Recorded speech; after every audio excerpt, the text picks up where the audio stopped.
Alhamdulillah kita dah ke live ke Facebook. So insyaAllah saya rasa kita pun ada 14 orang, tapi okey rasanya kita boleh teruskan Ustaz ya. Kesambungan kita ke ayat 97 Ustaz ya. 97 ya, betul.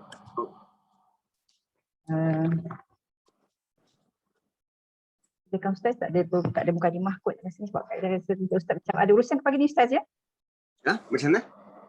Pagi ni. Pagi ni kita orang ada bengkel dekat Everly Putrajaya. Ustaz sekarang kat mana ni? Dekat Everly lah. Oh ya, Masya Allah. Okay, insyaAllah saya tak apa Ustaz, kita teruskan pagi ni insyaAllah. Silakan Ustaz ya. Okay, a'udzubillahi minasyaitonirrajim. Bismillahirrahmanirrahim. Alhamdulillah. Alhamdulillahilladzi hadana lihada wa ma kunna linahtadiya laula an hadanallah. Nashhadu an la ilaha illallah wahdahu la syarikalah. Nashhadu anna sayyidana wa maulana Muhammadan abduhu wa rasuluh. Allahumma salli wa sallim wa barik ala Muhammad wa ala ali Muhammad kama sallaita ala Ibrahim wa ala ali Ibrahim fil alamin innaka Hamidum Majid. Assalamualaikum warahmatullahi wabarakatuh.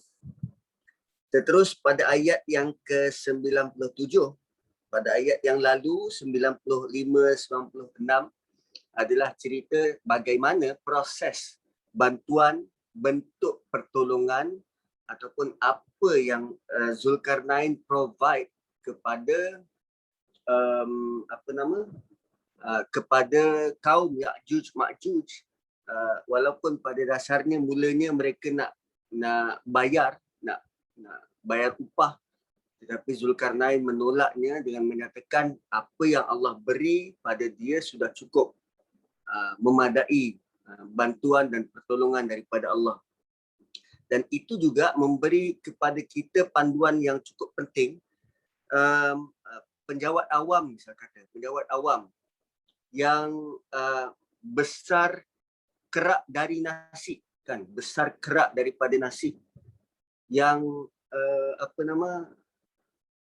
SPRM keluarkan fakta kenyataan tentang ada sindiket yang membulut lebih kurang 3.8 bilion kontrak kerajaan. Dia bulut sorang-sorang, memburu kontrak-kontrak kerajaan. Adakah selama ini apa yang Allah beri pada dia itu sudah belum cukup ataupun tak cukup banyak sehingga perlu melalui jalan-jalan salah untuk dapatkan harta? Sebab tu nanti sebagai mukaddimah ni saya nak sentuh juga tentang ayat-ayat Ramadan. Ayat-ayat Ramadan. Kalau puan-puan perhatikan, ayat Ramadan ini hanya berlegar daripada ayat 183 sehingga 187. 183 sehingga 187. Dimulai dengan la'allakum tattaqun, diakhiri dengan la'allahum yattaqun. Surah Baqarah 183 hingga 187. Menariknya, kalau kita memandang lebih besar daripada daripada konteks yang lebih luas, ayat itu sebenarnya, ayat tentang puasa ini, Allah sisipkan dalam bicara tentang pengurusan keuangan. Ketika Allah tengah cerita tentang mengurus keuangan, faman khafa min musin janafan au ithman fa aslaha bainahum, tentang orang yang bagi wasiat dan tentang mengurus orang yang dipertanggungjawabkan untuk melaksanakan wasiat itu. Kadang ada orang yang dia ubah perjanjian tu, kan A bagi wasiat pada B yang catatnya C, sekarang C yang menyeleweng, dia ubah perjanjian tu, B tak tahu apa-apa. Faman khafa min musin janafan au ithman fa aslaha bainahum fala ithma alaih. Kalau berniat untuk membantu, tak mengapa, tiada dosa baginya. Dan di hujung 188, ayat 188 surah Baqarah, Allah kata apa? Ya ayyuhalladzina amanu la ta'kulu amwalakum bainakum bil batil. Jangan makan harta dalam kalangan kamu dengan cara yang salah. Selepas ayat itu, tutup makra' baru, Allah cerita tentang haji. Yas'alunaka 'anil syahril haram. Kan? Haji. 189. Cuba tengok 189. Allah cerita tentang Yas'alunaka 'anil ahillah. Tentang bulan sabit, anak bulan. Qul hiya mawaqitu lin-nasi wal hajj. Allah cerita tentang haji. So, sedang Allah bicara tentang mengurus keuangan, terutamanya dalam aspek orang yang bagi wasiat, kan nak bagi harta dia pada orang lain, orang yang diamanahkan jaga wasiat, kemudian di hujung tu Allah tutup dengan jangan makan harta dengan cara yang salah. In between perbicaraan tu, in between tema tu, perbicaraan tu, Allah letak sisipkan ayat tentang Ramadan. Seolah-olah Allah nak bagi tahu kita, terutamanya dalam tata cara mengurus keuangan, apa saja berkaitan dengan duit, lebih-lebih lagi duit yang bukan kita punya tapi kita warisi dari orang lain. Kenapa kita suka bergaduh tentang harta waris? Sebab duit free. Kan, makanan apa paling sedap? Makanan yang sedap dan free. Makanan sedap saja tapi kalau kita guna duit sendiri, dia tak berapa sedap. Tapi makanan yang sedap adalah makanan sedap dan free, percuma. Kemudian bos pula yang belanja. Kenapa orang sanggup gaduh tentang harta wasiat, harta pusaka ni? Sebab harta free, dia tak perlu usaha apa-apa. Jadi, dalam perbicaraan tentang nak mengurus keuangan ini, Allah sisipkan perkara tentang puasa kerana matlamat puasa itu adalah takwa. Dan sebenarnya Allah nak bagi tahu hanya orang yang bertakwa benar-benar boleh jaga diri, maka dia boleh mengurus dan mengelola keuangan dengan baik dan bijak. Saya tak katakan bahawa orang yang menerima rasuah, bagi rasuah itu tidak bertakwa, tapi Allah kata, dengan takwa kamu boleh mengurus keuangan dengan baik. Wow, dahsyat. So, Ramadan bukan sekadar untuk kita beribadah, tapi untuk kita belajar jaga diri. Terutamanya berkaitan dengan duit, dengan wang. Kerana orang sangat senang untuk lupa diri. So, perkataan Zulkarnain adalah qala ma makkanni fihi rabbi khair. Apa yang Allah bagi sudah cukup baik untuk aku. tak perlu aku minta, tak perlu aku ambil daripada jalan yang salah. Allah bagi sudah cukup baik. Okey. Kemudian ayat 97. Famasta'u ayyadharuhu wa mastata'u lahu naqba. Maka setelah selesai benteng itu, kan tembok itu dibuat, kesan dia apa? Zulkarnain dia bukan sekadar buat tembok, Allah bagi tahu pula apa impak daripada kerja yang dia buat. Kesan dia, impak dia ada dua. Famasta'u ayyadharu. Mereka tidaklah mampu untuk mendaki. Wa mastata'u lahu naqba, malah mereka tak mampu untuk membuat lubang, untuk membocorkan. Daki pun tak mampu, apatah lagi buat lubang. Ada kepelikan tak pada ayat 97 tu? Kalau dari sudut makna, mereka tak dapat manjat tembok dan tidak juga dapat menebuknya. Tak dapat melubanginya. Ada kepelikan tak? Dia ada perbezaan bila Allah sebut ista'u dan istata'u. Satu ada ta, satu lagi tak ada ta. Ada tak kita jumpa lagi bentuk macam ni sebelum ni? Perkataan yang sama, satu ada ta, satu tak ada ta. Ya, dalam kisah Musa sebelum ni. Pada ayat 82, malam tasti' alaihi sabra, dan pada ayat yang ke-78, malam tastati' alaihi sabra.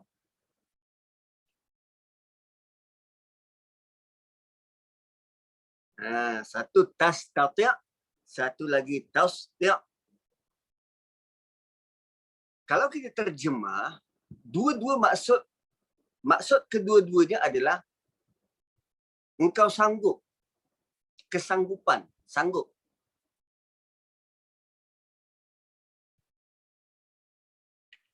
Tastati', kesanggupan tu dia lebih berat. Lebih usaha untuk lebih usaha untuk buat sungguh-sungguh. Tasti' dalam bentuk yang lebih ringan. So sama juga macam famasta'u dengan wamastata'u. Untuk dia panjat, benda tu lebih mudah berbanding nak drill. Nak bocorkan tembok. So Allah kata, nak memanjat pun tak boleh, apatah lagi untuk membocorkannya. Bila ada ta tu lebih berat, ta tu lebih besar. So kita boleh terjemah dalam bentuk begini.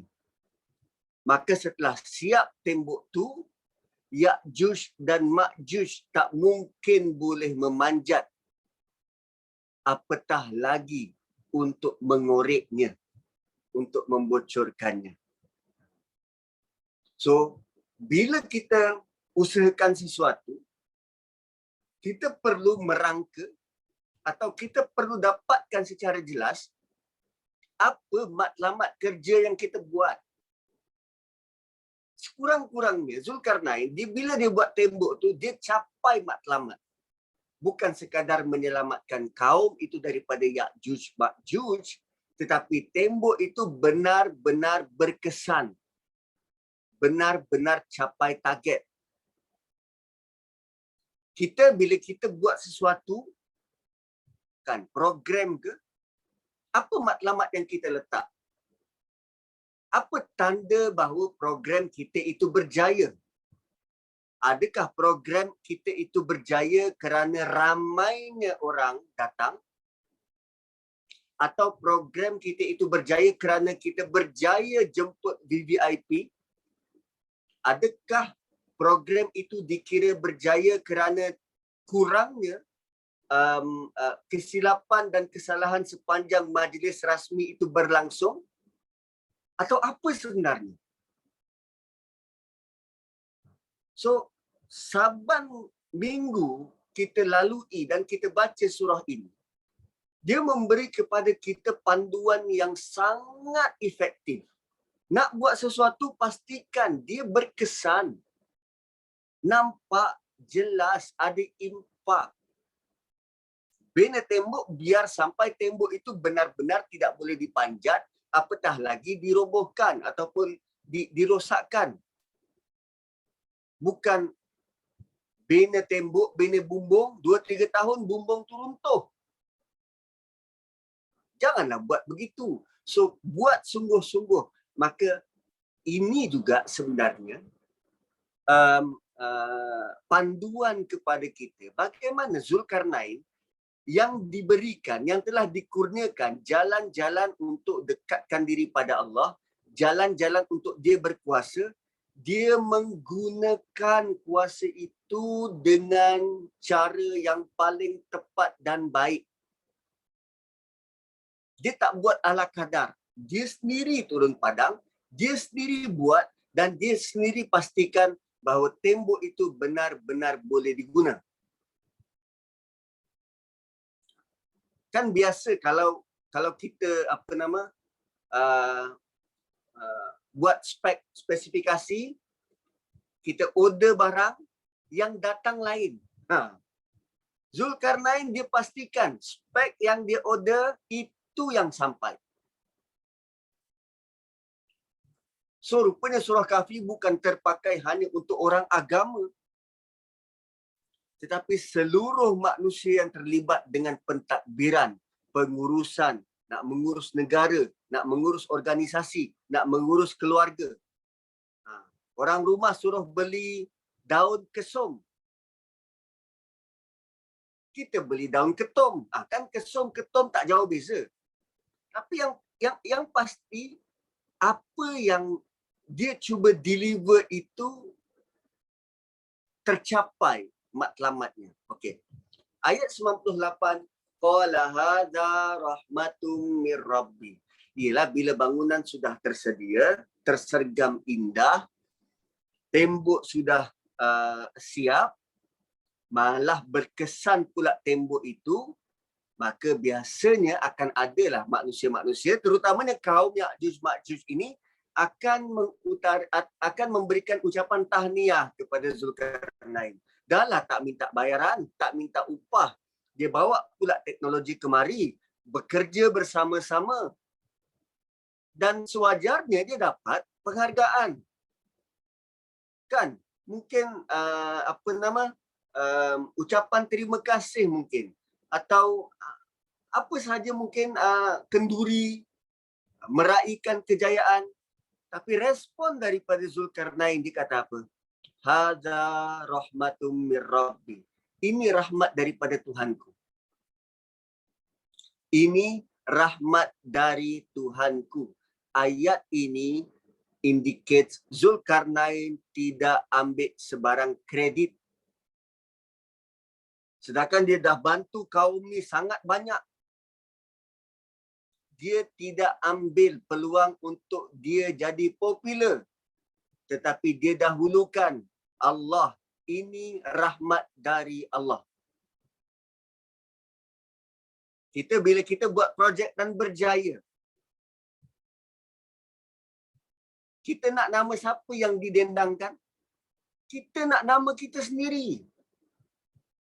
Zulkarnain dia tak ambil kredit. Dia kembalikannya pada Allah Subhanahu wa taala. Kan kesilapan ini kita sudah sebenarnya melakukannya berkali-kali. Kadang bila selalunya kalau untuk mak-mak ni, bapa ni dia bangga kalau anak dia berjaya. Bila jumpa gathering, kan anak tahu baru lepas SPM, dapat keputusan, Topiknya apa? Anak kau berapa A? Sedangkan yang dapat A tu usaha si anak. Tapi mak bapak dia yang nak nama. Anak aku 9A. Anak tu yang bersusah payah. Siapa dapat nama? Mak bapak. Apa salah kalau kita kata hadza rahmatun mir rabbi? Ini rahmat daripada Allah. Allah dah bagi dia anak ini untuk aku dan isteri aku tanggung dan pikul amanah. Dan alhamdulillah kerana amanah yang Allah titipkan itu, kami berasa perlu disempurnakan dengan sebaik mungkin. Bukan ambil kredit daripada kejayaan orang lain. Malah bukan dia sendiri kalau tanya keputusan mak bapak, ke laut perginya. Tapi kerana anak tu bijak, tu dalam pada kita meraihkan kejayaan, jangan dibolot kredit tu hanya untuk diri sendiri. Tapi kembalikanlah pada Allah Subhanahu Wa Taala. Hadza rahmatun mir rabbi. Ayat dia simple, tapi pengajarannya cukup besar. Tuan-tuan, dia bina tembok setinggi gunung. Dia bina tembok setinggi gunung. Dan sampai ke hari ini, tembok tu dengan pelbagai teknologi yang manusia ada, belum jumpa. Walhal, tembok setinggi gunung itu sepatutnya sangat obvious, sangat terang, sangat jelas, sangat mudah untuk dicari. Tapi dengan satelit kita ada, dengan teknologi kita ada, dengan GPS kita ada, dengan ramainya dah manusia boleh pergi seluruh pelosok dunia ni, masih belum jumpa. Dan the best part adalah macam mana Zulkarnain boleh pergi tempat tu, bina tembok, dan kita tak jumpa. Macam mana dia boleh tahu ada orang tinggal di situ dan perlu kepada bantuan. Sedangkan waktu tu kalau mungkin perbandingan teknologi berbeza. Oh. Dan itu pun dia kata dia tak ambil kredit. Hadza rahmatun mir rabbi. Dia bukan sebut, oh inilah satu lagi projek kerajaan barisan. Yang seperti sebelum ni. Inilah satu lagi projek kerajaan Malaysia.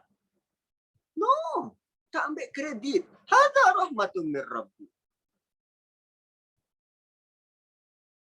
Dan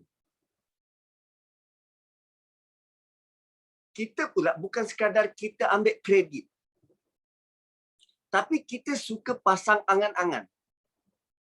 Kita suka pasang angan-angan. Dalam bahasa Arab disebut sebagai tamanna, atamanna atau tamanni.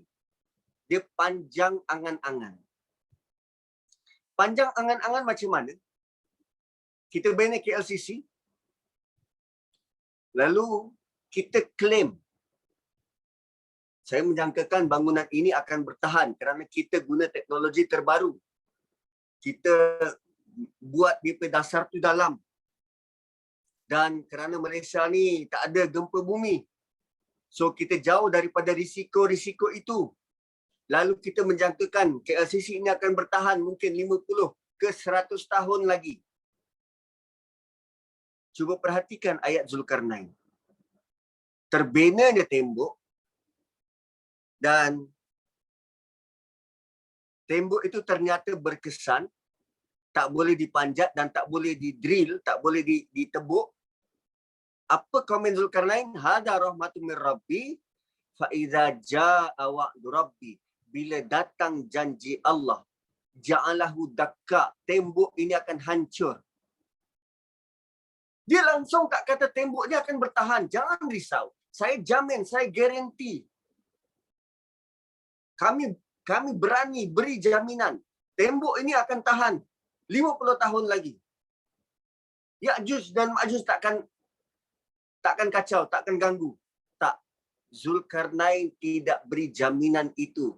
Dia cuma nyatakan Allah berkuasa untuk hancurkan tembok ini. Walau sekukuh mana usaha kita untuk bina. Kebergantungan Zulkarnain, ingatannya pada Allah, zikirnya pada Allah luar biasa.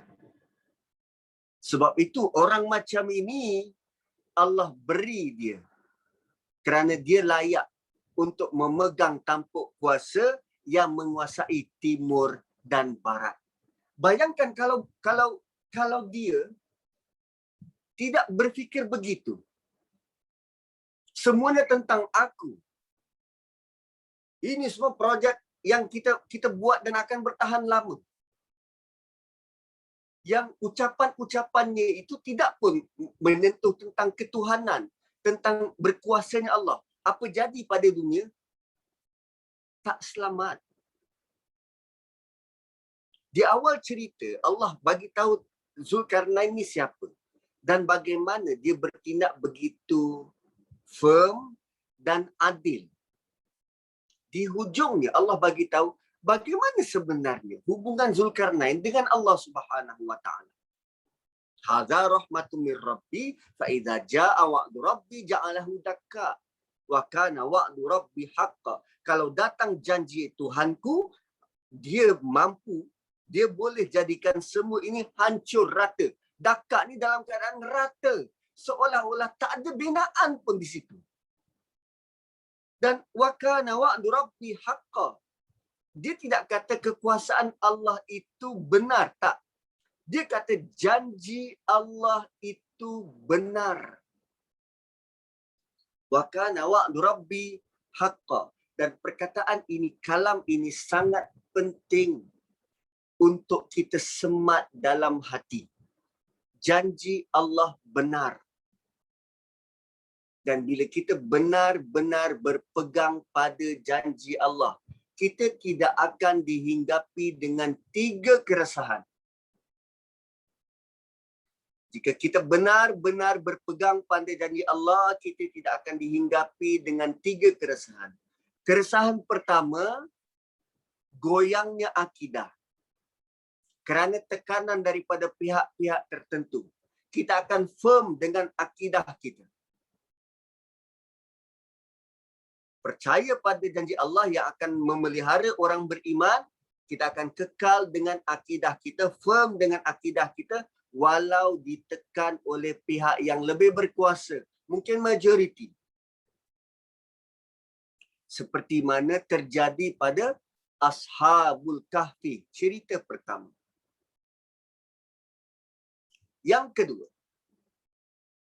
bila kita beriman dan percaya pada janji Allah, kita tak akan risaukan, rungsingkan tentang pemilikan harta, banyak tak banyak anak, atau banyak tak banyak pengikut. Tak. Itu bukan dalam kamus kita. Tujuan kita hidup bukan untuk mencari harta, tujuan kita hidup bukan untuk mencari populariti. Tak. Sama seperti apa yang Zulkarnain buat tadi. Dia tak ambil kredit.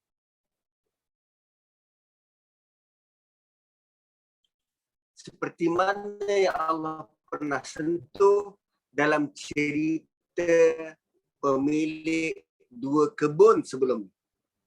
Dan yang ketiga, bila kita firm, yakin dengan janji Allah, sebarang bentuk pengalaman luar jangka, keadaan luar jangka, kita akan dapat hadapinya dengan redha.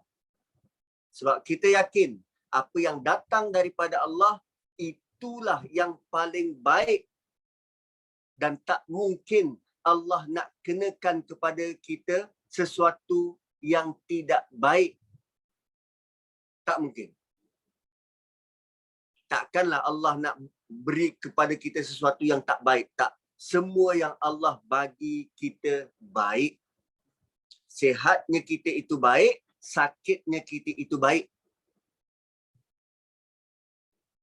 So, wa kana wa'du rabbi haqqan. Bila kita pegang janji Allah itu benar, keresahan tentang akidah, keresahan tentang kepemilikan harta, keresahan tentang ujian-ujian yang mendatang, semuanya kita boleh hadapi tanpa ada masalah.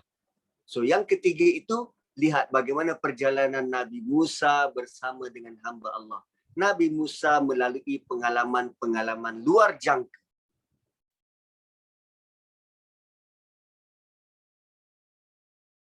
Dan Zulkarnain, kerana dia yakin dengan janji Allah, dari sudut akidah, dia tak ada masalah.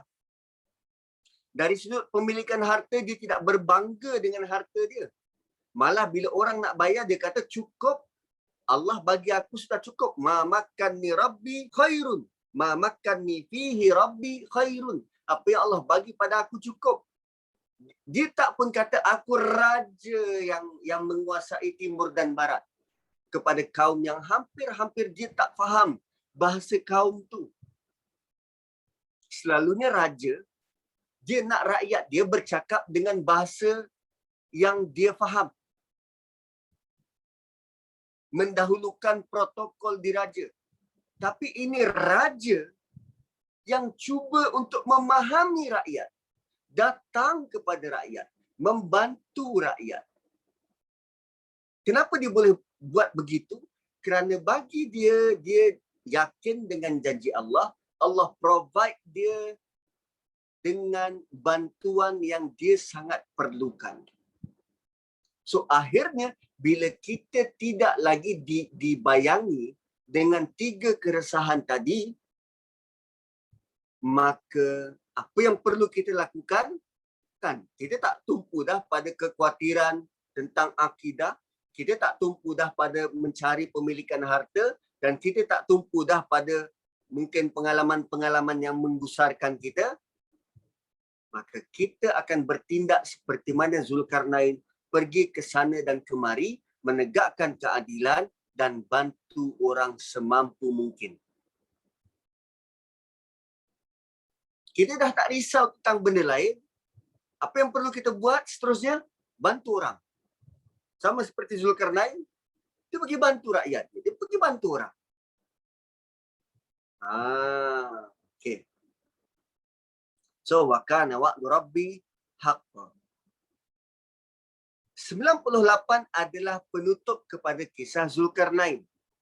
Dan sekarang ini kita masuk kepada kesimpulan keseluruhan surah. Kesimpulan keseluruhan surah.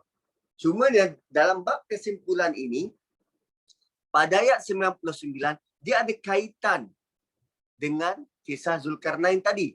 Wa tarakna ba'dahum yawma idzi yamuju fi ba'd. Wa nufikha fis suri fajama'nahum jam'a. Dan kami biarkan mereka pada hari itu keluar beramai-ramai. So ulama dekat sini dia berbeza pendapat. Siapa yang keluar beramai-ramai ni? Siapa yang Allah biarkan ini? Biarkan keluar beramai-ramai. Ada yang kata inilah waktu Ya'juj dan Ma'juj bertebaran. Kami biarkan keluar beramai-ramai. Oh, selama ini, semenjak tembok itu dibina, siapa yang menahan mereka? Allah Subhanahu wa Ta'ala.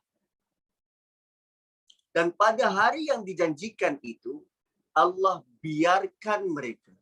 Wa tarakna ba'dahum. Allah biarkan mereka keluar beramai-ramai, bercampur-campur dengan orang lain. Yamuju fi ba'din. Bercampur baur antara satu dengan yang lain.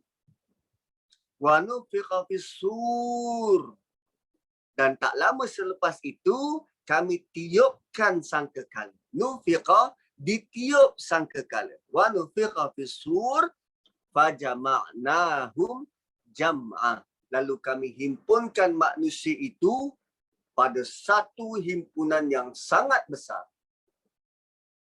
Jama'nahum jam'a. Jam'a dekat situ bermaksud tiada himpunan yang manusia pernah lihat sebesar himpunan itu. Dan kalau kita sebut sebagai perhimpunan, itulah perhimpunan sebenar. fajama'nahum jam'a. Dulu kita pernah saksikan perhimpunan yang besar dan banyak. Waktu bila? RUU 355. 2018 ke 2019. Sebelum COVID, RUU 355. Itu antara himpunan terbanyak umat Islam pada satu masa di Malaysia. Bayangkan Allah himpunkan nanti seluruh manusia di mahsyar. So ayat 99 ini, setelah Allah lepaskan Ya'juj Ma'juj, ditiupkan sangkakala lalu dihimpunkan. 3 peristiwa berapa lama tempoh masa, tapi combine hanya dalam satu ayat. Baratna jahannam, dan kami hadirkan, kami perlihatkan jahannam. Yauma idzin, pada hari itu, lil kafirin, khusus untuk orang-orang kafir. Arda, kami lihatkan secara jelas. Wa aradna arda. Tadi jama'nahum jam'a. Sekarang aradna arda. Kami lihatkan dengan sedetail dan sejelas mungkin.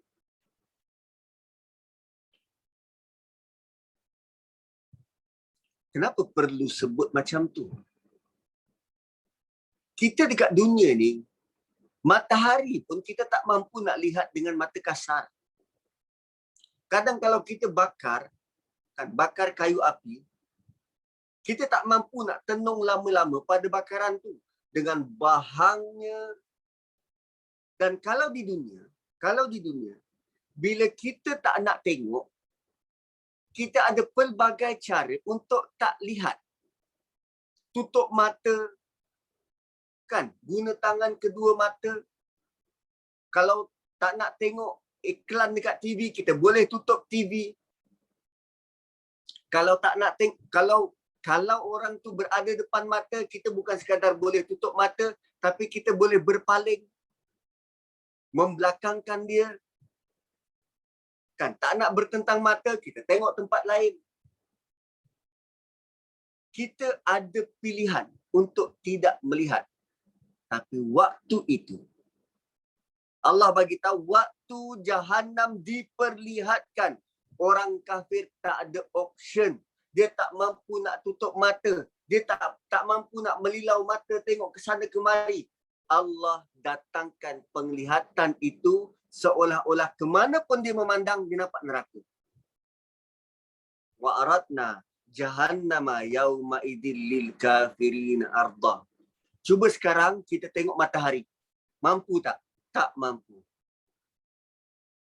Dalam keperitan mata kita tak mampu nak tengok matahari. Pakar perubatan kata kalau kita tenung cahaya matahari, kita boleh buta. So adakah Jahannam itu sama level dengan panasnya matahari? Tak. So bayangkan, multiple folded kepanasan berbanding matahari sedang diperlihatkan depan mata. Dia bukan sekadar merosakkan mata, mata mungkin cair, tapi Allah kekalkan penglihatan itu. Wih, dahsyat. Dahsyat. Selalu kita baca ayat ni, okey, dia diperlihatkan neraka. That's it. Cuba fikir dengan lebih terperinci, macam mana dia nampak neraka tu? Kan? Wih, dahsyat. Dahsyat. Dia bukan sekat, kita tak mampu nak gambarkan hanya dengan kata dia melihat sesuatu yang menggerunkan. Gerun tu macam mana? Wow. So ayat ini powerful. Ayat 100 ni powerful. Wa aradna jahannama yauma idzil lil kafirina arda. Kepada orang-orang yang engkar ini Allah perlihatkan neraka Jahannam. So kalau begitulah janji Allah kepada orang kafir. Kan? Kalau begitulah janji Allah kepada orang kafir. Maka kita yang sedang berusaha beriman, melihat rakan-rakan kita yang belum lagi peluk Islam, dan kita baca ayat ini dan kita lihat mereka. Kita baca ayat ini dan kita lihat mereka.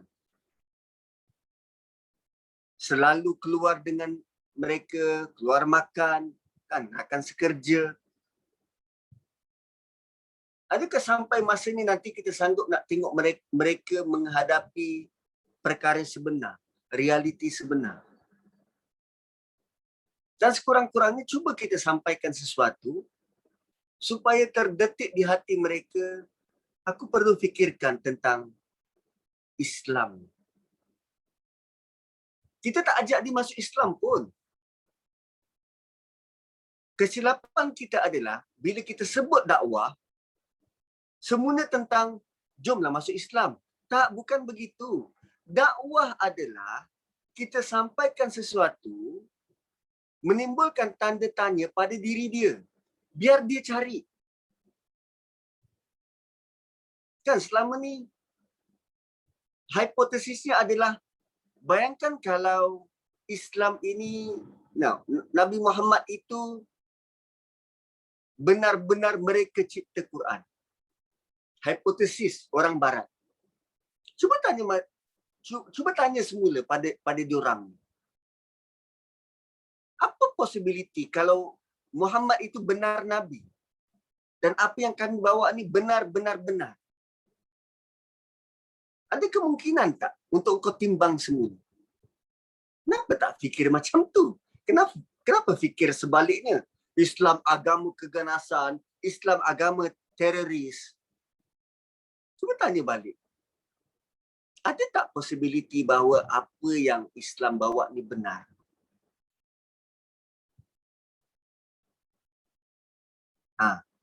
Tak pun tanya, apa pandangan awak tentang Islam, tentang Muslim? Dan cuba bayangkan kalau apa yang Islam bawa ni betul dan benar. Cuba timbangkan. Biar dia cari. Saya pernah dulu jiran sebelah rumah. Dia Kristian. Lalu ada satu malam tu kita orang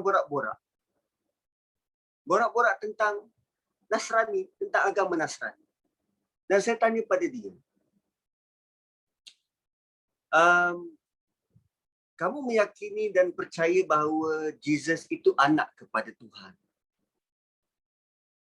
Kata ya. So kalau macam Tuhan dah tentu berkuasa. Kan? Tuhan kan berkuasa.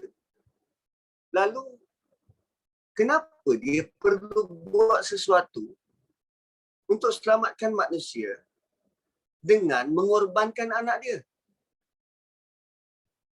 Kenapa tidak daripada awal Tuhan tu yang mencipta pahala dan dosa,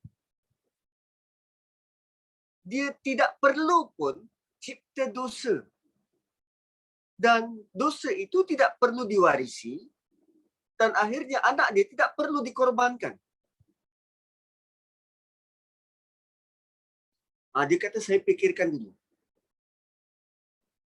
Kan Tuhan berkuasa untuk cipta apa sahaja. Dan at the first place, dia tak perlu cipta dosa dan pahala. Sebab kalau dia cipta tu, implikasinya apa? Anak dia disalib. Saya fikirkan dulu. Dan berita terakhir saya dengar pasal dia dah peluk Islam. Mungkin banyak sebab yang lain, tapi saya teringatlah perbualan saya dengan dia tentang mencetuskan sesuatu. Cuba kita fikirkan. Yelah, bila baca tentang Jahannam, tentang orang kafir, tentang begitu dan begini, kita melihat kawan-kawan kita ni, kawan-kawan kita yang kita tahu dia jujur dan baik. ajaklah mereka. Bukan ajak peluk Islam pun, ajak dia berfikir. Ajak mereka berfikir, itu je. Dan akhirnya nanti Allah Subhanahu Wa Taala yang bukakan pintu hidayah kepada siapa yang Allah nak. Yang penting usaha kita untuk ajak mereka jom fikir sama-sama. 101. Alladzina kanat a'yunuhum fi ghita'in an dzikri. Allah elaborate pula. Kenapa orang-orang kafir itu selayaknya melihat mereka neraka Jahannam? Why? Kerana mereka dahulu di dunia menjadi orang-orang yang dahulu dia mata-mata mereka a'yunuhum, mata-mata mereka ghita'in an dzikri, tertutup daripada sebarang bentuk peringatan dari Allah. An dzikri, daripada mengingatiku. Wa kanu, dan dahulu la yastati'una sam'a, mereka tak mampu untuk mendengar.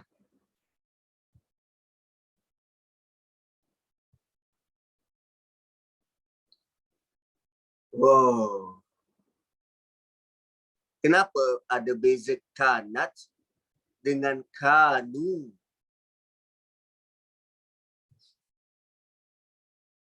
Kanat dengan kanu. Kan? Alladzina kanat a'yunuhum fi ghita'in an dzikri, mata mereka tertutup daripada peringatan Allah. Mata tertutup dan telinga tak mampu mendengar. La yastati'una sam'a, mereka tak mampu mendengar. Apa maksud mata tertutup dari peringatanku? Allah Subhanahu Wa Taala telah sediakan pelbagai bentuk peringatan berlaku setiap saat dalam hidup kita. Setiap saat ada peringatan. Kita baca berita tentang ada rompakan, itu kan peringatan supaya kita berhati-hati. Peringatan supaya kita mendoakan mangsa. Peringatan supaya kita mendoakan perompak supaya bertaubat. Kita lalu drive kereta, nampak awan sangat cantik, itu kan peringatan yang sangat banyak bahawa Allah berkuasa buat sesuatu yang luar daripada jangkauan cara kita berfikir.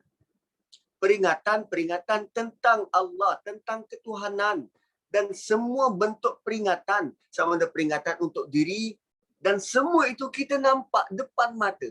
Nampak depan mata. Tapi orang kafir apa dia buat? Dia tutup mata. Dia tak peduli. Malah lebih dahsyat. La yastati'una sam'a. Mereka tak mampu untuk dengar. Apa maksud tak mampu untuk dengar? Adakah mereka pekak? Bukan pekak. Tapi bila datang nasihat, dah aku tak nak dengar. Aku tak sanggup nak dengar. Bukan dia tak boleh dengar. Tapi dia memilih untuk tidak berusaha mendengar.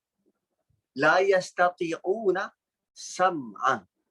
Dia tidak usaha sungguh-sungguh untuk dengar. Ini yang saya kuatiri dan saya takuti. Sebab kadang, terutamanya dekat masjid kan, beberapa minit sebelum masuk waktu, 10 minit, 20 minit sebelum masuk waktu, akan dialunkan bacaan Quran. Akan dialunkan bacaan Quran. Allah pesan, "Idza qara'tal Quran fastami'u lahu wa ansitu." Bila dibacakan Quran, engkau kena dengar dan diam. Ayat Quran tengah baca dan kita tengah leka buat kerja. Waktu tuntutan berat tu. Allah suruh dengar. Dan kat sini Allah kata apa? Wa kanu la yastati'una sam'a. Dia tak berusaha pun untuk dengar. Oh ya, moga Allah mengampunkan dosa kita semua. Berapa banyak kali dah bila kita dengar bacaan Quran, kita tidak berusaha untuk diam, dengar dan faham. Tak faham ustaz nak buat macam mana. Sebab tu lah usaha untuk belajar tu perlu. At least hafal sedikit-sedikit ayat. Kenal pasti ayat yang mana. Wa kanu la yastati'una sam'a. Beratnya ustaz. Mujur ayat sebelum tu Allah sebut tentang orang kafir. Tapi bila Allah kata tentang orang kafir, dia boleh jadi sama ada tidak beriman atau tidak bersyukur. So, orang beriman boleh jadi tidak bersyukur. Tu dia punya consequences dia. So, wakanu la yastati'una sam'a. 101. 102. Afahasibal ladzina kafaru ayyattakhidhu ibadi min duni awliya. Inna a'tadna jahannama lil kafirina nuzula. Apakah mereka menyangka orang-orang yang engkar itu bahawa mereka dapat menjadikan hamba-hambaku selain daripada diriku sebagai penolong? Wah, apa ni? Ini tentang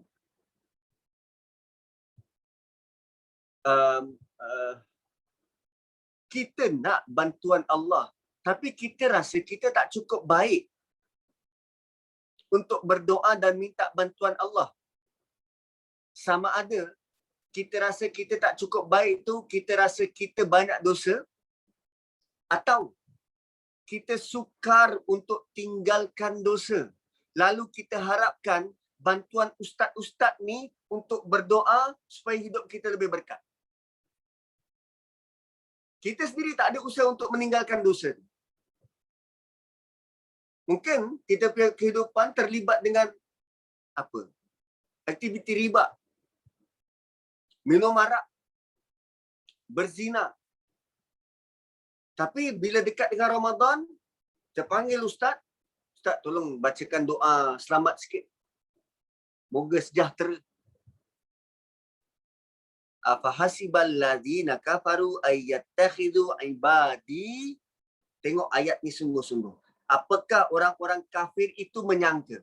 So kafir dekat sini sama ada kufur, tidak bersyukur ataupun engkar. Ayyattakhidhu ibadi. Dia menjadikan hamba-ku. Oh, orang kafir ini kenal pada Allah dan kenal pada hamba Allah. Min duni. Dia menjadikan hamba Allah sebagai tempat minta tolong. Kalau hamba Allah tu dah mati, dipuja kuburnya. Diselitkan nama hamba Allah itu dalam doa-doa dia. Nama paling popular yang kita selitkan apa dia? Abdul Qadir Jailani. Sehingga kita menyanjungnya, meletakkan dia gelaran seperti gelaran apa? Penghulu para wali. Siapa yang letakkan gelaran tu? Mana dalilnya yang dia ni jadi penghulu para wali? Ayyattakhidhu mi ibadi, hamba-ku engkau jadikan hamba aku sebagai penolong. Kenapa tidak rujuk terus pada Allah? Kenapa tak mohon terus pada Allah? Maka bertebaranlah fahaman-fahaman tentang ini kubur wali, perlu dimuliakan. Perlu buat sesuatu pada kubur ini. Why? Inna a'tadna jahannama lil kafirina nuzula. Maka kami telah sediakan, sungguh kami sediakan Jahannam itu khusus kepada orang kafir, nuzula.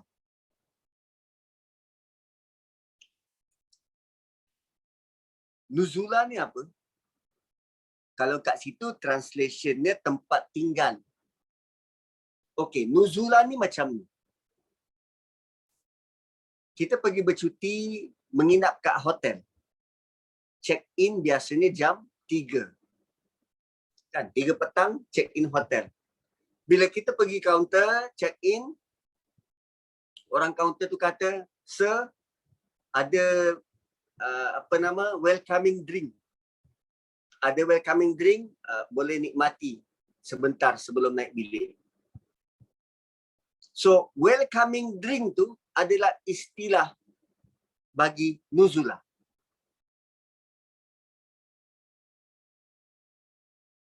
So, orang-orang kafir yang jenis macam ni mensyirikkan Allah, kan, menduakan Allah dengan sesuatu. Welcoming drink dia bila dia masuk neraka, dia pergi neraka Jahannam terus. Itu welcoming drink. Neraka Jahannam adalah neraka paling dahsyat.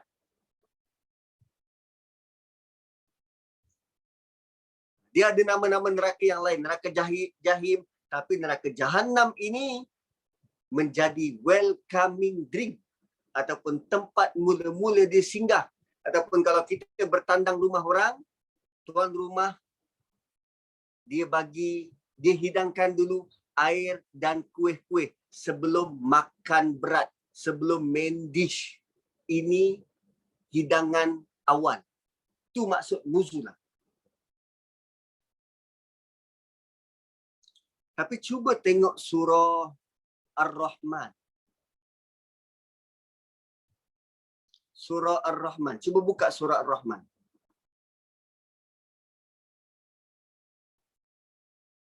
Saya pun kena buka tu surah Ar-Rahman. Lupa ayat yang mana.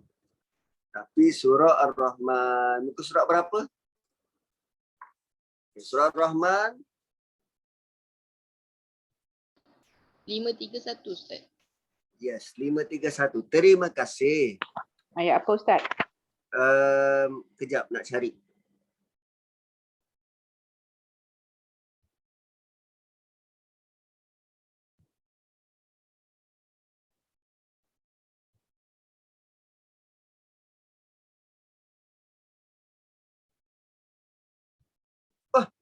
Bukan, sorry. Surah Isra. Tak. Surah ni lah, surah Kahfi lah. Sorry. Surah Kahfi. Nanti ayat 107, sorry. Ayat 107. Jannatul Firdausi nuzula.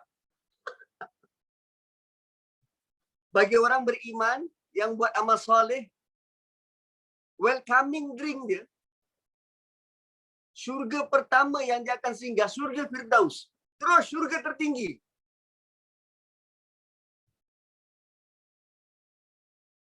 Bayangkan beza antara orang kafir yang musyrik dengan orang beriman yang buat amal soleh. Orang kafir yang musyrik, masuk je neraka, terus neraka Jahannam. Itu persinggahan pertama. Tapi bagi orang beriman, dia masuk dia ke dalam syurga, bukan tingkat paling bawah, tapi the highest level of syurga.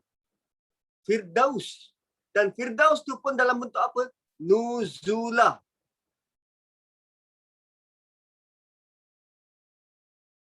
Oi, dahsyat. Tu nanti 107. Kita teruskan dulu. So, afahasibal ladzina kafaru ayyattakhidhu ibadi min duni awliya. Ayat ini similar dengan ayat 51, 52 surah Kahfi. Kan amaran keras daripada Allah Subhanahu wa taala yang mengambil ayat 50. Afatattakhidunahu wa dzurriyyatahu awliya'a min duni? Kau sanggup ambil iblis dan keturunan dia sebagai wali selain aku? Dan di situ Allah kata dengan sangat marah dan sangat murka, bi salil zalimina badala. Inilah pertukaran yang sangat teruk. Tukar ganti yang sangat teruk kepada orang-orang yang zalim. Dan ini kali kedua Allah ulang tentang mengambil bantuan, mengharapkan pertolongan selain dari Allah. Jangan cari bomoh. Nak naik pangkat, tolong jangan cantas orang lain. Jangan harap kabel. Jangan rasuah. Jangan salah guna kuasa. Kerana semua itu sebenarnya kita sedang minta bantuan daripada pihak lain selain Allah. Seolah-olah kita tak percaya, tak yakin bahawa Allah boleh bantu kita. Sebab tu perlu ambil rasuah. Kita tak yakin bahawa rezeki yang Allah bagi ini cukup untuk kita anak bini. Sampai sanggup menipu. Oh. So, bila ayat takhidu ibadi min duni awliya, kita mengambil hamba Allah. Ini Allah tak kata kita ambil bantuan daripada orang kafir, kita ambil bantuan daripada iblis, kita ambil bantuan daripada syaitan. Tak, daripada hamba Allah sendiri. Dan ibadi boleh jadi kita berdoa tu harap bantuan Nabi. Tak, Allah nak kita bersih, ikhlas, minta bantuan hanya dari Allah, tanpa perlu ada perantara. Habis ustaz tu tawasul tu, itu cerita lain. Yang penting kita nak direct terus minta bantuan hanya dari Allah, tanpa sebarang perantara. Ikhlaskan dulu begitu, sucikan dulu itu. Bukan Nabi boleh bagi syafaat ke? Betul, Nabi boleh bagi syafaat atas izin Allah. So, terus saja minta bantuan daripada Allah. Ayat Ramadan juga sebut begitu. Ayat 186. 186. Surah Baqarah. Kan, wa idza sa'alaka ibadi anni fa inni qarib. Bila orang bertanya pada Rasulullah. Wa idza sa'alaka, bila orang bertanya padamu Rasulullah tentang aku. Allah bypass Rasulullah, Allah jawab, inni qarib, aku dekat. Allah tidak arahkan Rasulullah bagi tahu pada dia bahawa aku dekat. Tak. Allah bypass Rasulullah dan Allah sendiri jawab, aku dekat. Maksudnya apa? Allah nak hamba itu direct dengan dia tanpa perlu ada perantara-perantara. Itu yang perlu dimurnikan dulu, dibetulkan dulu. Kul, katakanlah, sebut macam ni, wahai Muhammad. Hal nunabbi'ukum bil akhsarina a'mal. Nak tak kami bagi tahu tentang orang yang rugi apa yang dia buat? Dia berusaha buat amal, bukan satu amal, tapi amal banyaknya dia buat. Tapi semua rugi. Bukan khasirin, tapi akhsarin. Bukan sekadar akhsarin, tapi al-akhsarin. Yang paling rugi. Kalau sebut pasal kerugian, inilah yang paling ngetop. Level paling tinggi kerugian inilah. Apa dia? Alladzina dhalla sa'yuhum fil hayatid dunya. Mereka yang usaha mereka itu sesat, sia-sia pada kehidupan dunia. Tadi perkataan yang Allah guna adalah amal. Kali ini Allah guna perkataan berbeza, sa'yu. Juga bermaksud perbuatan ataupun amalan.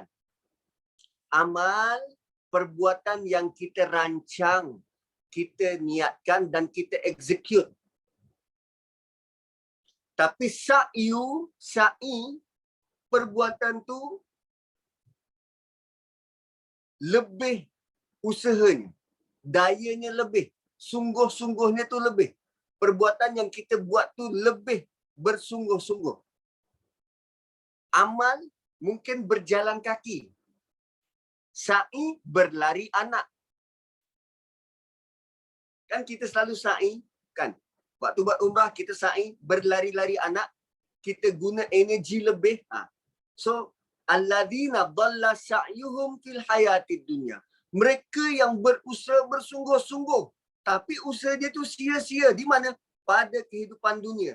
Wahum yahsabuna annahum yuhsinuna sun'ah. Akan tetapi mereka menyangka bahawa apa yang mereka buat itulah sebaik-baik perbuatan. Yuhsinuna sun'ah. Di sisi Allah, intinya apa yang mereka buat tu sia-sia. Tapi mereka menyangka itulah perbuatan paling baik. Macam mana tu? Ulaikal ladzina kafaru bi ayatillah. Mereka semua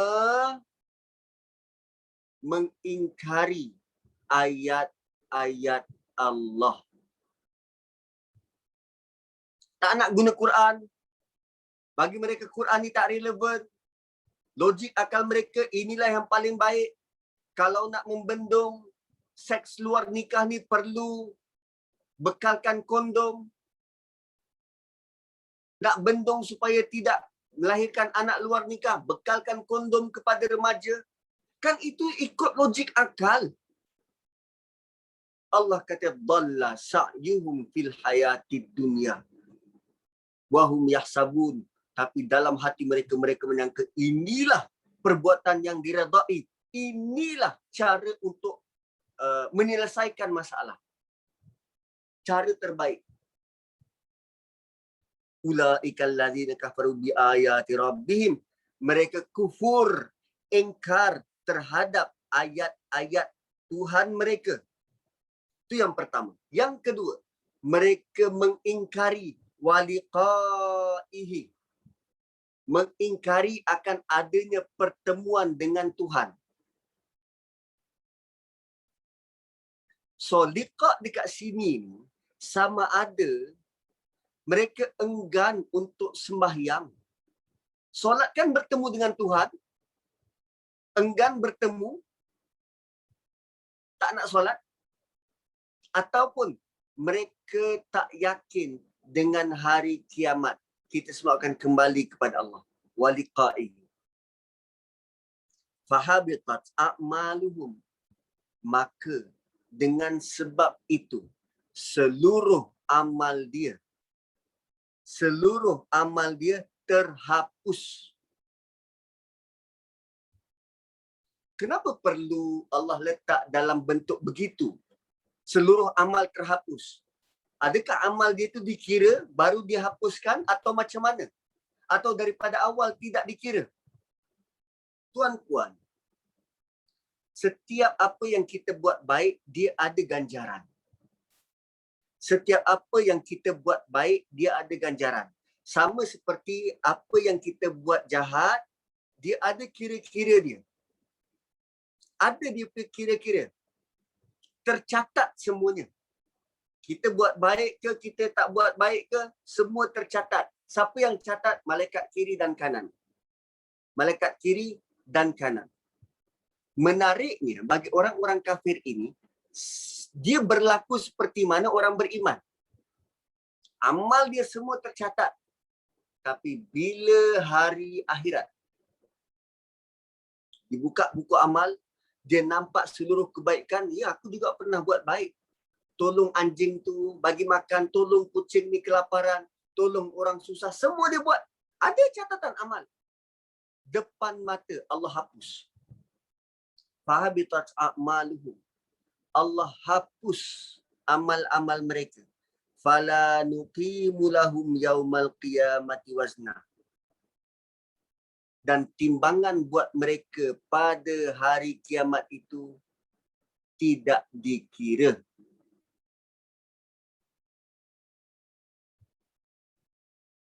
Fala nuqimu lahum yaumal qiyamati wazna.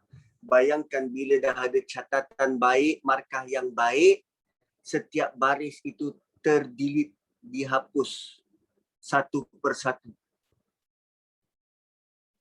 Dia nampak kawan dia tengah ditimbang amal. Amal dia sedang dihapuskan satu persatu. Uyo. Macam ni nak buat. Apa yang dia perlu buat? Selepas ni giliran dia. So bila datang depan Allah dengan keadaan amal yang baik langsung tak ada. Apa yang dia nak tegakkan depan Allah? Fala nuqimu lahum yaumal qiyamati wazna. Timbangan untuk menimbang, untuk memberatkan timbangan tu tak ada. Sebab perbuatan buruk, dia tak ada nilai. Bila tak ada nilai, letaklah atas timbangan. Timbangan tu tak berat. Selama ni kita menganggap bahawa timbang amal depan Allah ni, bila banyak amal baik, maka berat sebelah kanan dan ringan sebelah kiri. Tak, timbangan bukan begitu bentuk dia. Timbang amal ni adalah amal baik kita tu ada nilai, ada berat, ada weightage. Amal baik tu yang ditimbang. Kalau berat mencapai certain standard, kita lepas. Kalau timbang itu berat tu tak capai standard, problem. So kita kena bawa sesuatu untuk ditimbang. Ya Allah, ini solat yang aku buat, timbang. Capai standard, lepas. Ya Allah, ini zakat aku, timbang.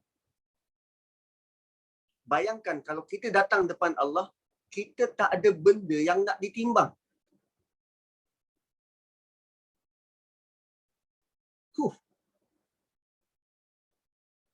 Sama seperti sekarang ni kita pergi kedai, lupa bawa handphone. Nak scan MySejahtera macam mana? Handphone pun tak ada. Tak ada tulis-tulis. Tak ada. Tulis-tulis dah tadi. Awak lambat. Sekarang nak scan MySejahtera. Awak nak masuk ke tak? Nak masuk tapi handphone tak bawa. Nak scan macam mana? Kita tak ada benda yang kita nak tawarkan untuk ditimbang. Fala nuqimu lahum yaumal qiyamati wazna. Kau nak timbang apa? Tak ada. So kalau tak boleh nak timbang, neraka. Zalika jazaohum. So kalau tak ada benda nak timbang, maka balasannya neraka. Itulah balasannya neraka. Zalika jazaohum jahannamu bima kafaru. Kerana dulu korang ingkar. Wattakhadhu ayati wa rusuli huzwa. Dan engkau menganggap bahawa ayat-ayat Quran dan hadis-hadis Nabi semua itu bahan lawak. Huzwa ni lawak. Mainan. Bahan ejekan. Bahan untuk ditrol. Bahan untuk masuk dalam maharaja lawak.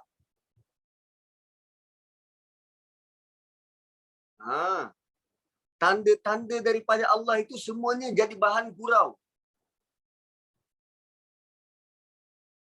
Wow. Zalika jazaohum jahannamu bima kafaru wattakhadhu ayati wa rusuli huzwa. So start daripada ayat 99 sampai 106 semua tentang amal buruk, orang kafir dan balasan neraka. Berapa kali jahannam Allah sebut?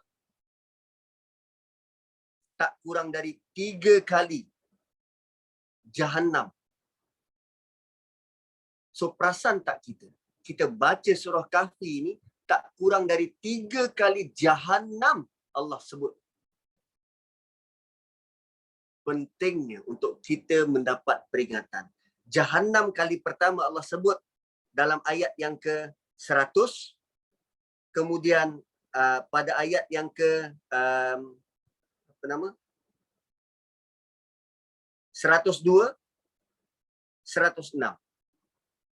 3 kali jahannam Allah sebut. Dan last, kesimpulan penutup yang kedua tadi, penutup pertama, peringatan tentang neraka jahannam dan tentang orang-orang yang berpaling. Penutup yang kedua adalah innallazina amanu. Sungguh bagi orang-orang yang beriman. Wa amilus solihat. Dan dia membuktikan keimanan dia dengan melakukan kerja-kerja yang baik. So iman perlu ada pembuktian. Iman ni percaya. Bukti engkau percaya, engkau kena buat sesuatu. Wa amilus solihat. Dan amilus solihat dalam bentuk continuous buat, konsisten buat. Kanat lahum jannatul firdausi nuzula. Mereka masuk ke dalam syurga Firdaus yang tertinggi, dan itu baru permulaan, baru mukaddimah. Luar biasa, luar biasa. Surah ini Allah mulakan dengan ancaman akan ada ba'san syadida, ancaman tentang fitnah Dajjal yang sangat dahsyat. Surah ini ditutup dengan orang yang berjaya menempuhi ancaman dahsyat itu dengan masuk syurga Firdaus. Tuan-puan, yang bakal menghadapi ancaman Dajjal ni siapa? Para sahabat Nabi? Tak. Siapa? Kitalah yang berisiko dan berpotensi untuk menghadapi ancaman tu. Dan Allah janjikan kepada kita syurga Firdaus. Yang selama ni kita tak pernah terfikir, tak pernah tergapai, kita mampu dan layak untuk dapat syurga Firdaus. Dan sekarang Allah janjikan kita.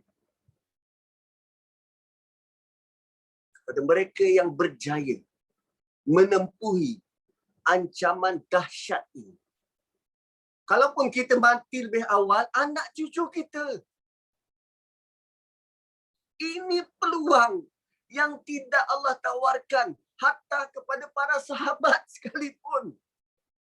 Which is mereka mungkin boleh dapat syurga Firdaus. Tapi cara jihad mereka tu berbeza. Mereka berpeluang jihad dengan Nabi, berperang side by side dengan Nabi. Kita tak ada peluang itu. Tapi Allah bagi kita peluang. Melalui surah Kahfi. Dan level syurga Firdaus itu baru permulaan. Baru beginning. Wow. Ini level kasih sayang apa ni? Ini level cinta apa yang Allah tunjuk pada kita? Lahum jannatul firdausi nuzula. Khalidina fiha. Mereka kekal di dalamnya selama-lamanya. La yabghuna anha hiwala. Tuan-tuan, syurga Firdaus ni level paling tinggi. Allah bagi tahu ini welcoming drink. Kita masuk hotel 7 bintang. Selama ni kita masuk hotel 3 bintang. 7 bintang. Dan waiter kat situ kata, tuan, ada welcoming drink. Tuan nak minum dulu ke atau nak masuk ke bilik? Hotel 7 bintang yang tak pernah kita bayangkan untuk masuk, dan Allah bagi kita masuk. Punyalah kita terpesona dengan level Firdaus sehingga kita kata, tak, aku tak nak pindah dah, cukup dah kat sini. Aku tak nak pindah, cukup kat sini. La yabghuna anha hiwala. Dah, dia tak sanggup nak pindah tempat lain. Khawatir tempat lain kurang daripada apa yang dinikmati dalam Firdaus. Allah sebenarnya nak bagi tahu engkau masuk Firdaus, tapi dalam bentuk ini ni welcoming drink. Tapi bila kita sudah nikmati suasana, hawa dan keadaan dalam syurga Firdaus, dah aku tak nak pindah tempat lain dah. Logik ke manusia merasa puas? Kita tanya diri kita, kita rasa puas ke makan nasi? Hari ni makan, besok makan lagi, lusa makan, malam kejap lagi makan. Sebab kita takkan pernah puas. Kita akan ada rasa lapar. Kita pernah rasa puas ke? Dah lah dapat gelang Panadol. Ayang dah tak nak apa lagi lah bang. Cukuplah gelang Panadol ni 3 jari. Puas? Puas. Cuba tanya tahun depan. Bang, rasa macam bosan lah gelang yang ni bang. Nak gelang yang lain. Manusia takkan pernah puas. Tapi Allah kata apa? Dia tak nak keluar. La yabghuna anha hiwala. Dia tak nak keluar. Nikmat bentuk apa yang Allah tawarkan sehingga kita rasa puas dan tak nak keluar? Wallahu a'lam. Tapi dia punya nikmat itu. Cukup 2 ayat tuan-tuan. Cukup 2 ayat Allah sebut tentang syurga dan kita sudah lupakan Jahannam tadi. Wow. Itu luar biasa. Dan bagi mereka yang masuk ke dalam syurga. Bagi mereka yang masuk ke dalam syurga. Sejurus selepas mereka merasai nikmat syurga. Mereka tak pernah rasa hidup dekat dunia itu perit. Tak. Malah mereka merasa simpati pada kawan-kawan yang tak masuk ke dalam syurga. Itu dalam surah Yasin. Itu nanti kupasan yang lain. Tapi bila masuk syurga, dia seolah-olah tak pernah rasa perit dekat dunia. Sebab nikmatnya tu tak dapat digambarkan. Okey. Cuba gambarkan begini. Walaupun pada dasarnya syurga tu tak tergambar. Tapi cuba kita gambarkan bentuk begini. Kenapa syurga tu tak tergambar? Kita bahan asas penciptaan kita adalah tanah, debu. Dan daripada tanah dan debu itu dia menjadi sari, diambil patinya, maka secara keturunan kita ini melalui rembesan air mani. Air. Cuba bayangkan kalau kita ini bahan asas kita adalah batu zamrud warna hijau. Tadi bahan asas kita tanah, maka warna kita macam ni lah, warna tanah. Tapi kalau kita punya bahan asas batu zamrud, color hijau, kita mungkin akan kehijau-hijauan. Kalau kita bahan asasnya daripada kristal, wow, kita mungkin akan berkilauan macam berlian. Kalau kita bahan asas daripada mutiara, dan kalau bidadari itu bahan asasnya daripada mutiara, wow, secantik apa manusia tu? Sebab tu syurga ni tak tergambar. Sebab Allah mampu untuk cipta makhluk lain daripada bahan asas berbeza. Malaikat daripada cahaya. Kita daripada tanah, bahan asas. Jin daripada api.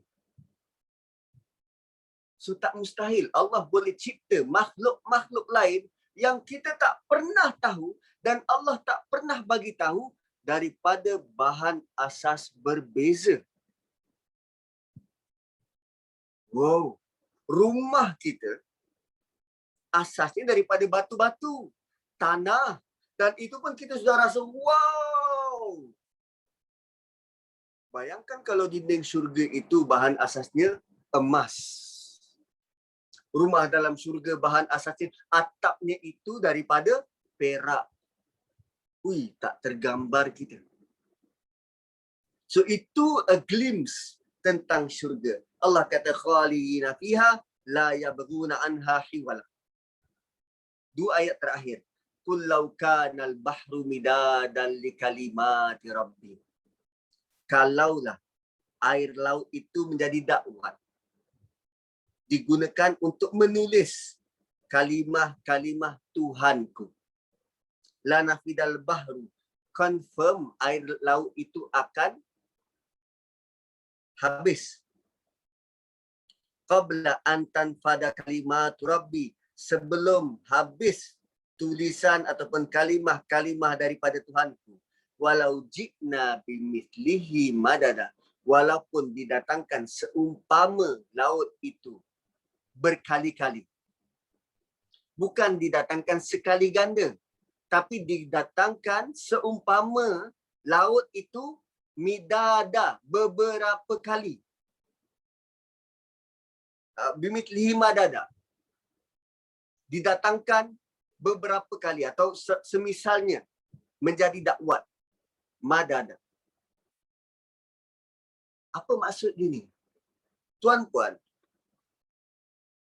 antara harapan kita ataupun antara benda yang sangat kita rasa sangat nikmat adalah bila kita mula ikuti kelas tadabbur surah-surah yang selama ni kita baca dan sekarang ada sedikit pemahaman.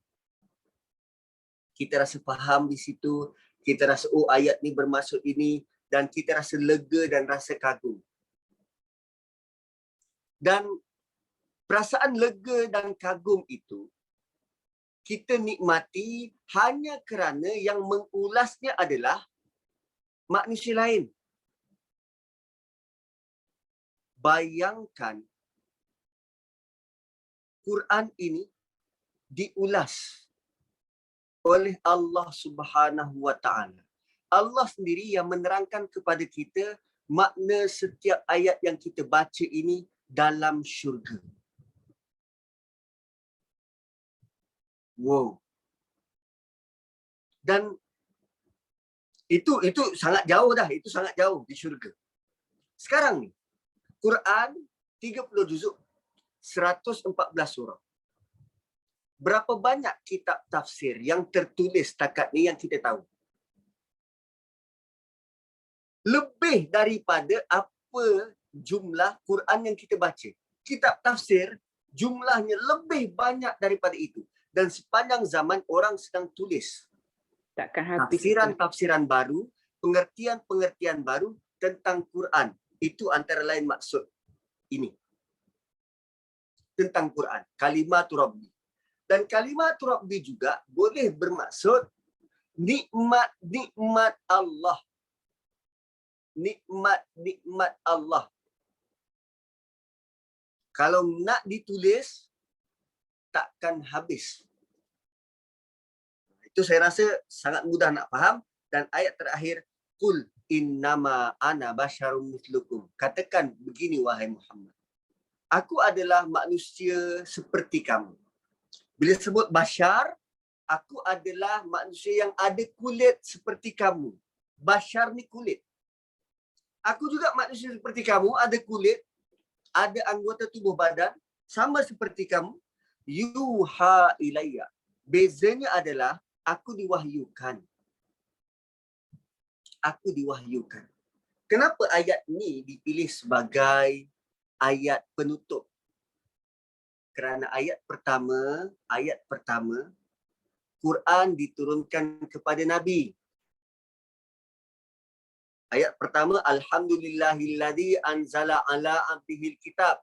Pengumuman daripada Allah, kami turunkan kitab kepada hamba kami. Ayat terakhir, respon Nabi terhadap pemilihan dia diturunkan Quran. Nabi kata, aku manusia sama macam kamu. Aku diberikan wahyu. Wahyunya apa?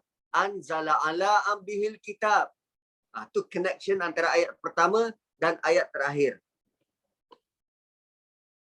So yuha ilayya, aku diwahyukan kepada aku. Apa wahyunya? Annama ilahukum ilahu wahid. Tuhan kamu satu je. Aku manusia seperti kamu dan aku diberi wahyu. Apa wahyunya? Quran. So apa intipati wahyu tu? Tuhan kamu satu. Annama ilahukum ilahu wahid. Tuhan kamu satu. Jadi kalau Tuhan kamu satu, mintalah bantuan hanya pada dia. Jangan minta tolong pada aku. Aku manusia sama macam kamu. So gist daripada agama ini adalah Tuhan kamu satu. Annama ilahukum ilahu wahid. Tuhan kamu satu. Faman kana yarju liqa'a rabbih. Siapa-siapa antara kamu yang dengar seruan ini, siapa-siapa antara kamu yang nak berjumpa dengan dia, ada keinginan bertemu dengan dia, yarju liqa'a rabbih, yang mengharap bertemu kembali kepada dia, buat benda ni. Apa dia? Falyamal amalan salihan. Usaha buat perkara yang baik. Allah tidak spesifik perkara-perkara yang baik perlu dibuat. Tak. Ikut kapasiti kita. Kalau kita anggap senyum itu baik dan ikut sunnah Nabi, buat. Kalau kita anggap menyapa orang lain, bercakap baik dengan orang lain itu baik, kita boleh buat, silakan. Sangat banyak perkara baik yang kita boleh buat. Rasulullah kata melalui ayat ini, falyamal amalan salihah. Buat saja benda yang baik. Itu yang pertama. Yang kedua, wala yushrik bi ibadati rabbih ahada. Jangan syirik sekalipun pada dia. Wala yushrik bi ibadati rabbih ahada. So kalau nak jumpa dengan dia, Tuhan kita satu, kalau kita nak jumpa dengan dia, mengharapkan kembali pada dia, bertemu dengan dia, buat dua benda. Beriman dan buktikan keimanan. Buat amal saleh dan jangan syirik pada dia. Beriman dan buktikan keimanan. So kalau nak bukti-bukti beriman dengan Allah, nak bukti bahawa Allah itu bagaimana, Quran sudah pun diturunkan dalam keadaan qayyimah. Lam yaj'al lahu iwaja dan qayyimah. Ayat pertama.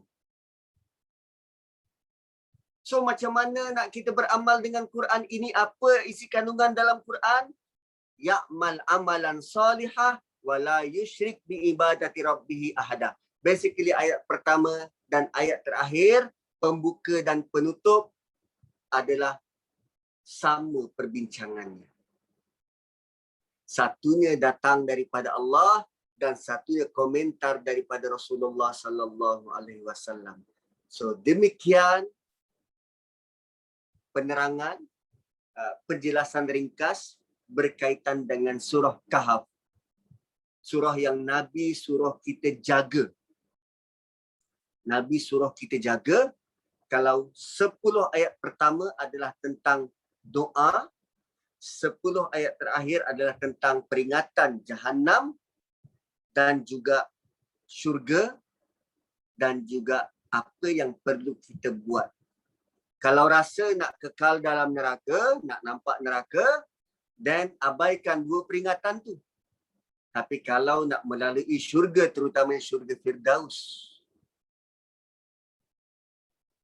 silakan. Falyamal amalan salihah wa la yusyrik bi ibadati rabbih ahad. Wallahu a'lam.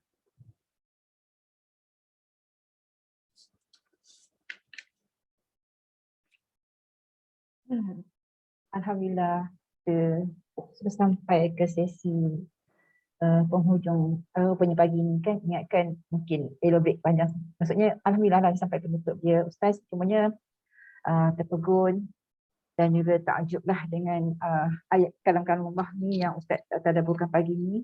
Sebabnya bukan apa, tak menyangka yang ayat tu sebegini dikendaki oleh kita pembaca, membacanya begini yang Allah hendak sampaikan. Tapi kita tak, mungkin kita tak, memang kita tak berilmu, tapi Alhamdulillah kita belajar. Allah lorongkan kita dapat belajar pagi setiap Jumaat kan dengan tabur Al-Kahfi. Walaupun sedikit kefahaman yang dapat, tapi sebenarnya ada mesej Allah sampai kepada surah Kahfi ni Ustaz. sebelum ni kalau kami baca, memang kata baca je lah, ada sikit-sikit kefahaman melalui terjemahan. Tapi bila dah ditadabburkan, tak banyak pun keadaan rasa benda tu pasti melekat dalam jiwa senabadi kita orang lah kan yang hadir pagi ni kan.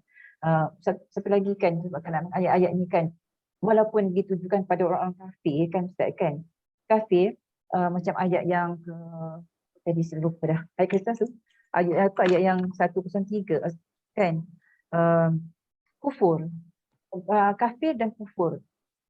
Pada orang beriman, dia jadi pada kufur Ustaz, jatuh pada kufur kan. Maksudnya dia tak bersyukur kan. Tak bersyukur, lepas tu orang beriman ni tapi dia tak solat. Sebelum ni kalau kita baca, kalau kami baca, Kak Syeda baca, bila orang kafir tu tak nampak pada diri sendiri tau. Tak nampak pada orang Muslim, hanya nampak pada orang kafir sahaja. Tapi bila sekarang ni, bila dah di-deliberate dan dia pun dari tadabbur oleh para ustaz, faham kafir tu sebenarnya orang-orang beriman pun dia jatuh kafir. Dia boleh jadi kafir kafir pun kafir apa tu? Dia jadi bukan musyrik, dia jadi apa ya lupa dah. Maksudnya disebabkan tak solat, tak puasa, dia tak melakukan rukun-rukun Islam tu kan. Jadi Islam dia terbatal. Not because of dia mengucap tapi tak ada bila dia sampai ke saat timbangan dia nanti tak ada macam saya dekat pemberat dia kan, pemberat untuk dia ditimbang. Fasik Kak Syeda. Ya. Orang pun Islam orang beriman tapi dia fasik kan, tak solat tak apa. Pemberat timbangan dia tak ada Ustaz ya. Sebab nak ditimbang ke kebaikan-kebaikan rukun Islam tu dia tak buat. Puasa tak buat, zakat tak buat, solat tak buat, tunaikan haji pun tidak, zakat pun tidak, tak ada apa Ustaz. Walaupun dia Islam kan, dia memang Islam. Nama dia bin Muhammad bin apa, tapi dekat situlah yang membeza. Maksudnya ada satu kafir, satu kufur tu. Maksudnya bila kita baca kali ni Quran, jangan kita anggap kafir itu pada orang kafir sahaja. Kita kesian juga pada orang-orang Islam yang tak menjalankan Islam sepenuhnya, yang tidak syumul, tidak jalankan Islam syumul. Jadinya pada Kak Syeda pagi ni, kafir ni alhamdulillah dah tadabbur. Tapi dia punya end up tu macam sampai mula-mula tu okey lah. Tapi yang Jahannam, 3 peringatan Jahannam yang Allah bagi kat kita bila baca tu kan, sama dia tak nampak Ustaz. Hari ni alhamdulillah Allah rezekikan untuk kami semua faham lebih dekat lah insya-Allah kan. Insya-Allah Ustaz, terima kasih banyak-banyak atas perkongsian Ustaz selama 2 bulan lebih kan, kita bertadabbur dengan surah Al-Kahfi ni. Itu pun sebab Ustaz stop sikit lah sebulan tu, tak ada kelas kan. Kalau tak kita dah lama habis. Pada sahabat-sahabat sekalian, jika ada soalan, hari ni kita menutup pada surah Al-Kahfi, tanyalah soalan sebab kita sentiasa baca surah ni. Kalau kita tak memanfaatkan apa yang ada orang yang ada sekarang ni, sila bertanya kepada Ustaz kan. Rasanya banyak benda-benda yang kita perlu dapatkan untuk apa yang kita tak faham, apa yang kita baca tu kan. Silakan sahabat-sahabat, jika ada persoalan ke, pertanyaan ke, apa atau nak kongsi sesuatu ke, silakan. Okay, soalan dalam chat. Surah Kahfi digalakkan baca setiap hari Jumaat. Tapi kalau kita baca setiap hari boleh kan? Boleh? Boleh. Sebab memang ada hadis yang menyatakan kalaupun kita tidak baca hari Jumaat, dia ada hadis yang tidak spesifik kena baca hari Jumaat.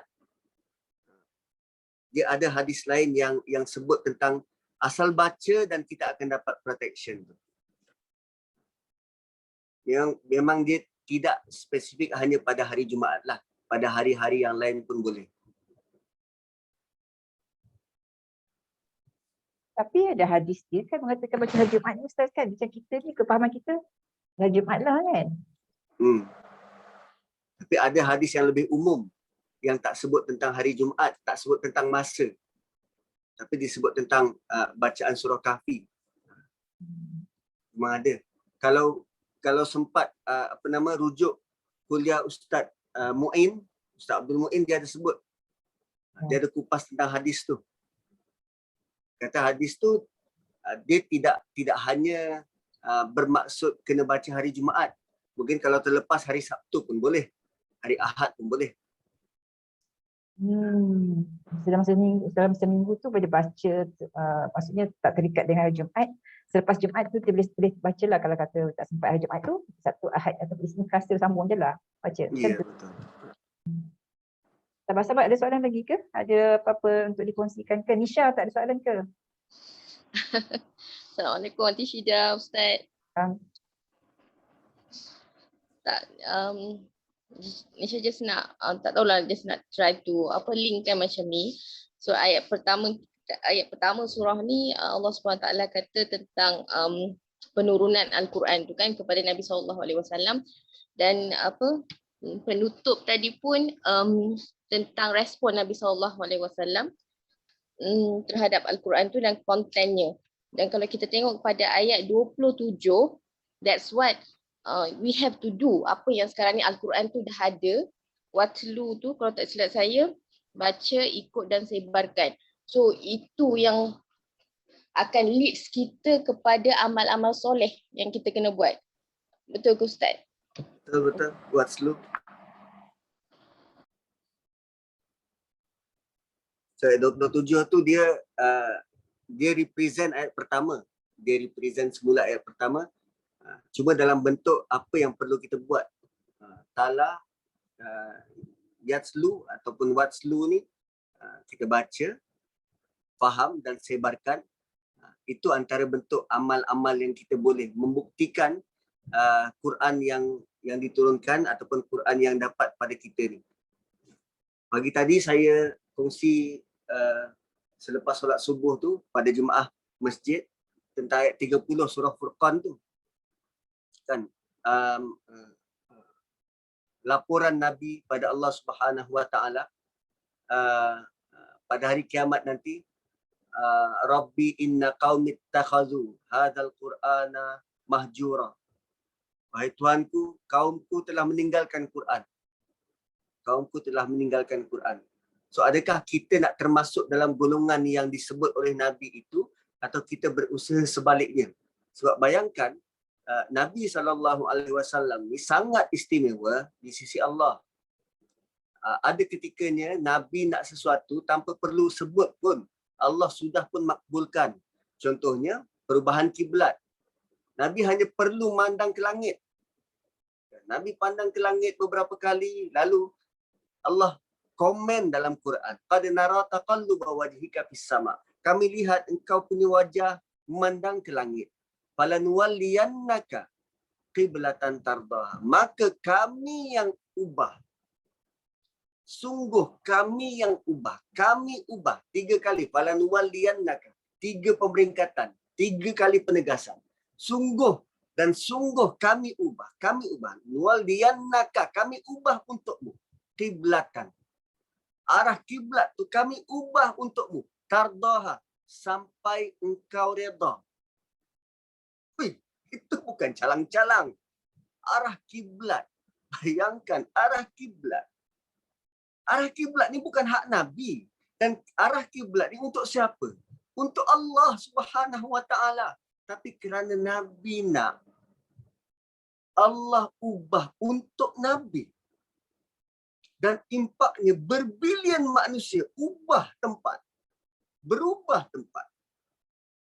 Lalu, kalau dalam konteks spesialnya Nabi di sisi Allah sampai ke tahap begitu, bayangkan bila Nabi report bahawa kaum dia, mujuk Allah tak kata umat. Rabbi, mana surah Furqan? Lupa dah. Inna qaumi ittakhadhu hadzal Qur'ana mahjura. Nabi tak kata umat. Nabi kata kaum. So kaum ini pecahan kecil daripada umat yang besar. Umat ni, seluruh umat ni besar. Ummatan wahidah. Ummatan muslimatan lak. Kita ni satu umat. Tapi dalam umat ini ada kaum-kaum tertentu. Ada kaum-kaum tertentu. Dan kita selalu berbalah ni interkaum. Ummah kita satu ummah. Tapi dalam ummah tu dia ada kaum-kaum. Dan kaum-kaum ni, ada kaum-kaum ini yang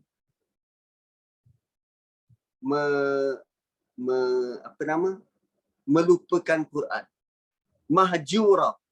Menganggap Quran macam batu-batu kerikil di tepi jalan.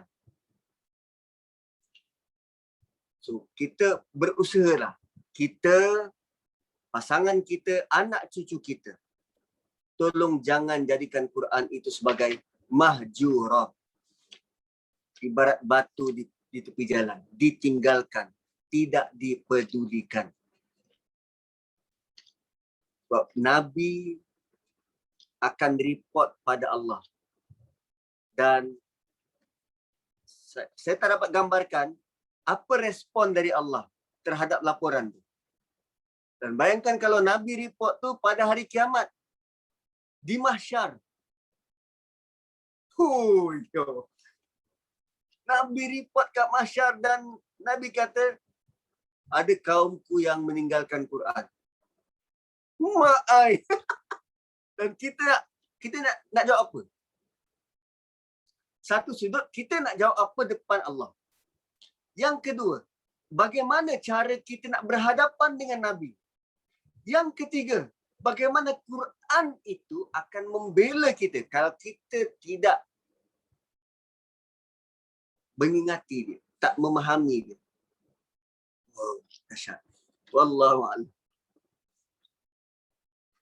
Masya Allah Ustaz, dah sampai ke 12:17 Ustaz. Kita dah masa Ustaz ni, insya Allah tak apa Ustaz. InsyaAllah kita jumpa minggu depan Ustaz ya. Terima kasih Kak Syida bagi pihak sahabat-sahabat yang hadir pagi ni atas perkongsian Ustaz.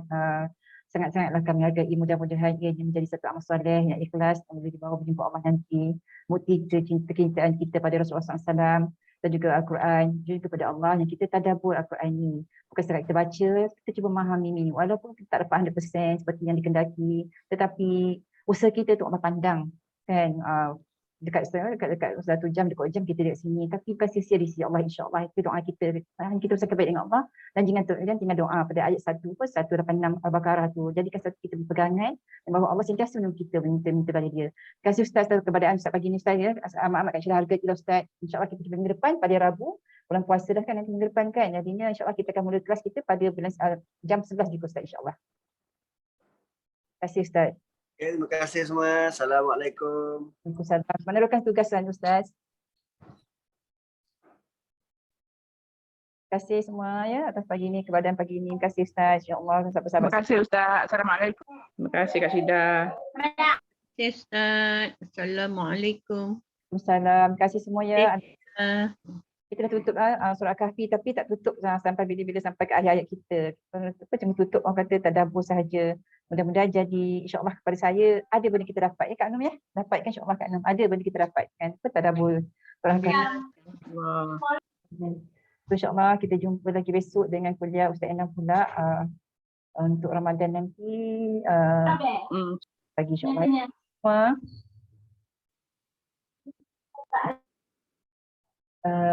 InsyaAllah tasbih kafarah dan juga surah Al-Asr. Subhanakallahumma wa bihamdika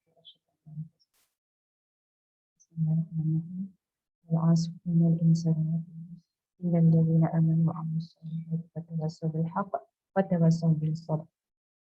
InsyaAllah kita lagi. Terima kasih Kak Jalila. Terima kasih semua. Assalamualaikum. InsyaAllah nanti kita share dekat dalam WhatsApp. Ya. InsyaAllah jumpa lagi ya. Saya endkan sesi pagi dengan lafaz Assalamualaikum warahmatullahi wabarakatuh. Jom kita ke dapur. Assalamualaikum. Jom masak. Jom makan.